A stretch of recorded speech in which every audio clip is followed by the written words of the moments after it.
아프리카 소녀가 이상한 몸매 때문에 사람들이 볼 수 있도록 철제 우리에 갇혔다.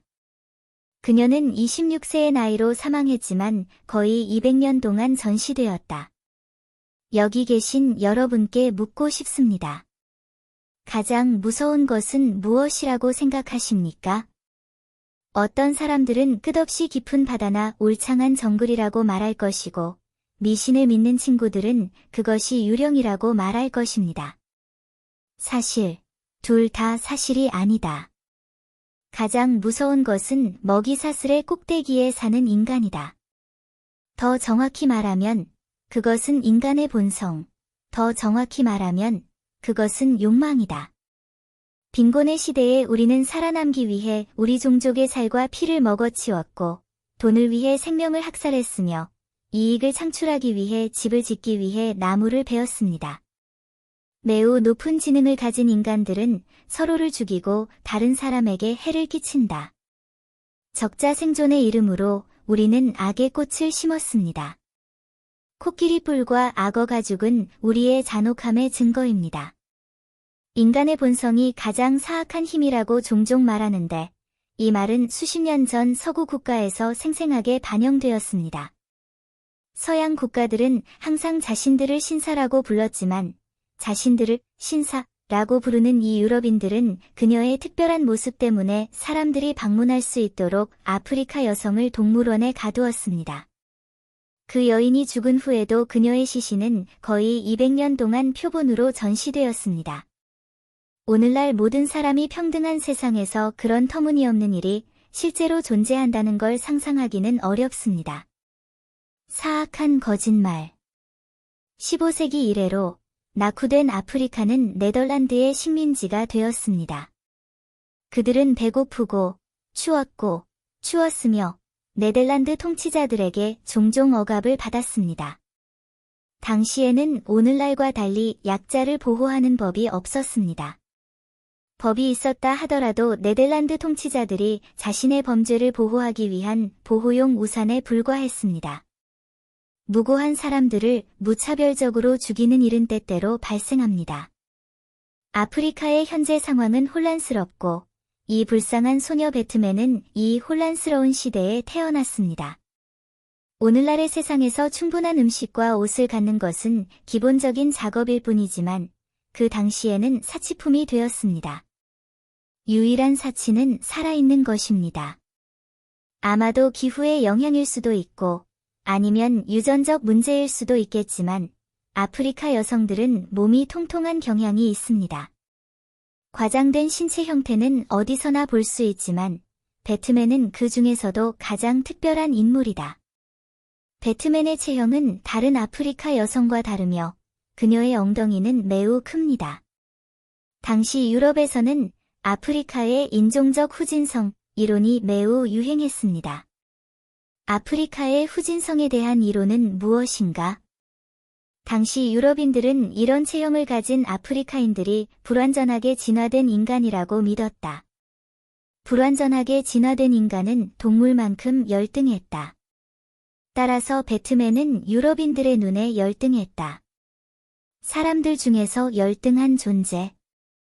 그녀의 삶은 극도로 어려웠습니다. 그녀는 종종 굶주렸고 매일 노예로 살아야 했습니다. 이것은 그녀의 비참한 삶의 시작에 불과했습니다. 1801년, 그녀의 특별한 생리적 구조가 당시 유럽인들의 호기심을 자극하여 이익을 얻고자 했던 사악한 농부에 의해 발견되었고, 그녀의 특별한 신체 구조를 이용해 돈을 교환했습니다. 그들은 그러한 환경에서 사는 모든 여성이 자유를 갈구한다는 것을 잘 알고 있습니다.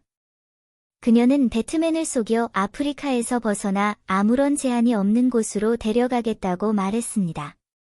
배트맨은 자유를 얻는 데 집착하며 어린 시절부터 폐쇄적인 삶을 살아온 탓에 다른 사람에 대해 경계하지 않습니다.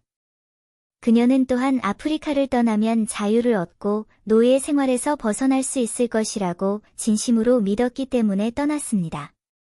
하지만 그녀는 자신이 단지 감옥에서 지옥으로 발을 내디딘 것이라고는 결코 상상하지 못했을 것입니다.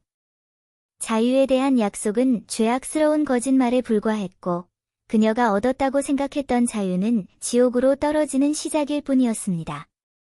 자유와 맞바꾸고 싶었는데 지옥에 가게 됐네요. 배트맨을 런던으로 데려온 것은 그가 원했던 자유를 주지 못했을 뿐만 아니라 그들은 대신 그녀를 잔인하게 우리에 가두고 전시대에 올려놓았는데 사람들은 그녀를 마치 동물처럼 전시했습니다. 이건 완전히 비인도적입니다. 생각과 살과 피를 가진 살아있는 사람이 자신의 자존심을 자신의 종류에 의해 짓밟히고 이 모든 것이 단지 돈을 위한 것입니다. 물론 예상했던 대로 호기심이 강한 이 유럽인들은 밤한테를 방문하기 위해 티켓을 구매했습니다. 배트맨은 철장 안에서 알몸으로 군중을 둔한 눈으로 바라보고 있었다. 사람들은 돈을 받고 배트맨의 몸을 만질 수도 있었다. 이 유럽인들은 동물들을 정말 감상하는 듯했고 배트맨을 가리키며 심지어 날카롭게 웃기도 했습니다. 아무도 그런 장면이 잔인하거나 참을 수 없다고 생각하지 않았습니다. 자신을 높은 교육 수준과 고귀한 가문이라고 주장하는 유럽인들이 정말 사악한 짓을 저지르고 있습니다. 그들은 아직 우리 안에 갇힌 이 아프리카 여성이 우리와 마찬가지로 존엄성과 생각을 가진 살아있는 인간이라는 것을 깨닫지 못하고 있습니다. 1814년에 그녀는 파리로 이송되어 아프리카에서 약탈한 이국적인 새, 동물, 식물과 함께 식물원에 전시되었습니다. 백인의 눈에 그녀는 이 동물과 식물과 다를 바 없었습니다. 그녀는 사람들의 오락을 위해 매일 춤을 추어야 했습니다. 낮과 그들은 사람들이 지켜보는 모든 종류의 참을 수 없는 자세를 취하도록 강요당하고 불복종하면 구타를 당합니다. 그들은 심지어 부자들의 장난감이 되도록 강요당합니다. 그들의 생활 환경은 동물보다 더 나쁩니다. 불쌍한 배트맨은 자유를 잃었을 뿐만 아니라 인간으로서의 권리도 잃었습니다. 그녀는 아프리카에서 보낸 나날을 더 그리워할지도 모른다. 당시에는 자유가 없었지만 그녀는 여전히 인간으로 여겨질 수 있었다. 재밌는 건 이 유럽인들이 평화의 깃발을 높이 들고 매일 모든 사람의 평등을 외친다는 거예요. 그들이 말하는 평등은 가장 큰 불의입니다. 예전에는 동물 공연이 인기가 있었는데 예를 들어 불후를 뛰어넘거나 높은 플랫폼을 오르는 공연이 있었습니다. 우리는 이 동물들을 볼 때마다 그들이 얼마나 불쌍한지 한숨을 쉬지 않을 수 없었고 다시는 그들을 보지 않으려고 했습니다. 우리 모두는 동물에 대한 연민을 가지고 있는데 왜 우리는 우리 종족에게는 그토록 잔인할까요? 사람은 선하게 태어난다. 하지만 이 백인들에게는 친절의 흔적도 없다. 그들은 모두 평화의 깃발을 높이 든 위선자들이다. 비극은 죽음으로 끝나지 않는다. 당시 유럽에는 배트맨과 같은 사람이 많았고 인간 동물원이 널리 퍼져 있었습니다. 그곳에는 배트맨처럼 신체적 결함이 있는 사람들이 가득했습니다. 그 당시 사람들은 거의 병적일 정도로 매우 심각한 호기심을 가지고 있었습니다. 이런 재난이 당신에게 일어나지 않는 한 모든 것이 원활히 진행될 겁니다. 이는 당시 유럽 사회가 얼마나 잔인했는지를 보여줍니다. 배트맨은 종종 배고픔을 느꼈지만 매일 열심히 공연해야 했습니다. 그녀는 심각한 정신적, 육체적 박해를 겪었고 26세의 나이로 연단에서 사망했습니다. 하지만 배트맨은 죽은 후에도 편히 쉬지 못했습니다. 프랑스의 해부학자가 과학적 연구라는 명분으로 배트맨의 시체를 가져갔습니다. 그는 실제로 과학적인 연구를 하고 싶어 하지 않았지만 배트맨의 시체를 표본으로 만들어 사람들에게 계속 전시하고 싶어 했습니다. 배트맨의 차이점을 더욱 직관적으로 보기 위해 관련 인력은 석고를 사용해 배트맨의 몸과 외모를 1 비율로 재구성하기도 했습니다. 배트맨의 이야기는 그것을 듣는 사람들에게 슬프고 눈물겨운 이야기라고 할 수 있다. 그는 살아있는 동안 자유와 존경을 누리지 못했고 죽은 후에도 계속 굴욕을 겪었습니다. 배트맨은 매우 똑똑한 소녀이지만 책을 읽어본 적도 없고 영어에 노출된 적도 없습니다. 하지만 그녀는 그런 환경에서 영어를 배웠고 기타를 치며 멋진 노래를 부르고 감동적으로 춤을 출 수 있습니다. 그녀가 얼마나 훌륭한 소녀인지 들어보세요. 그녀의 삶은 화려해야지.